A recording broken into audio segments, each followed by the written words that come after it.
तो क्या हालचाल भाई लोगों, उम्मीद करता हूँ आप सब लोग अच्छे होंगे, खुश होंगे। दोस्तों भाई साहब, जिस तरह से भाई साहब T20 वर्ल्ड कप शुरू होने से मात्र मतलब कि T20 वर्ल्ड कप शुरू होने में भाई साहब सिर्फ और सिर्फ एक महीने का भी दिन नहीं बचा है, मतलब 30 दिन भी पूरी तरीके से नहीं बचे हैं।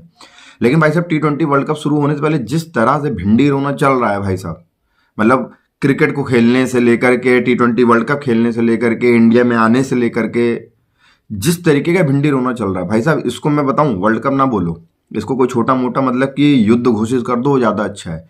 क्योंकि जिस तरह से भिंडी रोना मचा हुआ है KKR से मुस्तफिर रहमान को निकालने के बाद, भाई देखो मुस्तफिर रहमान को इसलिए निकाला गया क्योंकि बांग्लादेश में गलत हो रहा था, ठीक है ना। ये चीज़ बांग्लादेश भी जानती है, ये चीज़ पाकिस्तान भी जानती है, ये चीज़ इंडिया भी जानती है और अदर कंट्रीज भी जानती हैं। इसलिए मुस्तफिर रहमान को निकाला गया। लेकिन मुस्तफिर रहमान भाई साहब, उसको जब से निकाला गया है KKR से, तब से भाई साहब पहले बांग्लादेश ने भी कुछ दिन पहले ICC को धमकी दी कि हमारा मैच इंडिया में नहीं कराओ, हम इंडिया में नहीं खेलने आएंगे। चलो किसी तरीके से मतलब कि ICC ने उसका सॉल्यूशन निकाला है कि देखो एक महीना पहले अब बचा हुआ है, दिन बचे हुए हैं, एक महीना भी नहीं बचा हुआ है T20 वर्ल्ड कप टूर्नामेंट से। तो भाई साहब अब वो शेड्यूल जो है वो तय हो चुका है और लॉजिकली उस शेड्यूल को चेंज नहीं किया जा सकता है। तुमको आना पड़ेगा इंडिया में खेलने के लिए, अगर नहीं आओगे तो फोरफिट पॉइंट से मतलब कि सामने वाली टीम को पॉइंट्स दे दिए जाएंगे, आप नहीं आओगे मत आओ। लेकिन भाई साहब जब से बांग्लादेश को ये जवाब ICC ने दिया है ना, अब उसके बड़े भाई साहब मतलब कि भिखारिस्तान पाकिस्तान ये सुधरने का नाम नहीं लेता भाई, हकीकत बता रहा हूँ, ये सुधरने का नाम नहीं लेता है। ये कुछ ना कुछ कीड़ेबाजी करता है भाई साहब, पता नहीं इसकी कौन सा तीतर घुसा है अंदर, मुझे तो ये नहीं समझ में आ रहा है। ये कुछ ना कुछ कीड़ेबाजी करता है। अब भाई साहब उसने बोल दिया है कि अगर बांग्लादेश नहीं खेलेगी तो हम भी नहीं खेलेंगे।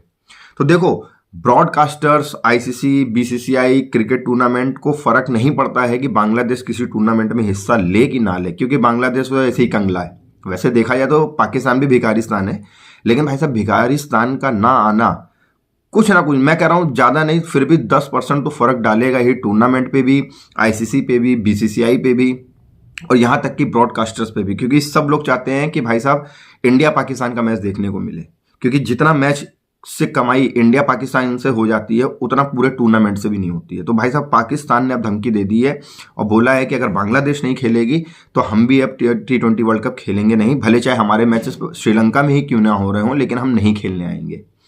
तो भाई साहब उसके बाद से मतलब कि ICC में भी अब भाई साहब मतलब टेंशन का माहौल है।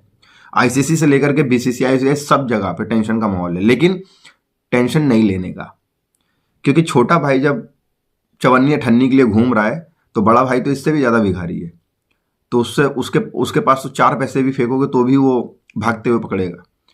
तो BCCI के पास पावर है, ICC के पास पावर है पैसे का, और भाई साहब तुमको वही दिखाना है ना। क्योंकि ये बहन के पकौड़े दो देश जो हैं ये नासूर बन चुके हैं हमारी ज़िंदगी का, भारत का नासूर बन चुके हैं। फिर चाहे वो पॉलिटिकली ले लें, फिर चाहे वो जोग्राफिकली ले लें, फिर चाहे वो खेल के मैदान से क्यों ना ले लें, ये नासूर बन चुके हैं ये 2 देश। और भाई साहब इनका नासूर मिटाने के लिए पाकिस्तान के पास 4 पैसे फेंक दो और इनके पास चवन्नी फेंक दो बांग्लादेशियों के पास, ये खुश हो जाएंगे। और ICC और BCCI को यही करना है, क्योंकि पाकिस्तान मीडिया में भाई साहब अब ये बात उठने लगी है कि अगर बांग्लादेश खेलने नहीं आएगी तो भाई साहब पाकिस्तान भी खेलने नहीं जाएगी। ऐसा PCB की तरफ से नहीं बोला गया, लेकिन पाकिस्तान मीडिया में बात उठ रही है। और मेरा हमेशा से ये मानना है कि धुआं वहीं से उठता है जहाँ पे आग लगी होती है। तो अगर पाकिस्तान मीडिया में ये सारी बातें हो रही हैं तो इसका मतलब कि कुछ ना कुछ हो सकता है आगे चलकर 8-10 दिन 15 दिन में, जब वर्ल्ड कप शुरू होने से 10-12 दिन बचे हों, तब भाई साहब ये पाकिस्तान प्रेशर बनाए। तो आप लोग का क्या कहना है भाई साहब, इन दोनों को बाहर निकाल दें कि कुछ ना कुछ तिगड़मबाजी करके कुछ ना कुछ करके इन दोनों को खिलाया जाए? आप लोग का क्या कहना है कमेंट करना। और अगर वीडियो अच्छा लगा हो तो प्लीज़ चैनल को सब्सक्राइब करना, वीडियोस को सपोर्ट करना, वीडियोस को शेयर करना अपने दोस्तों के साथ, और थोड़ा सपोर्ट मुझे भी करना। तब तक के लिए जय हिंद, जय भारत।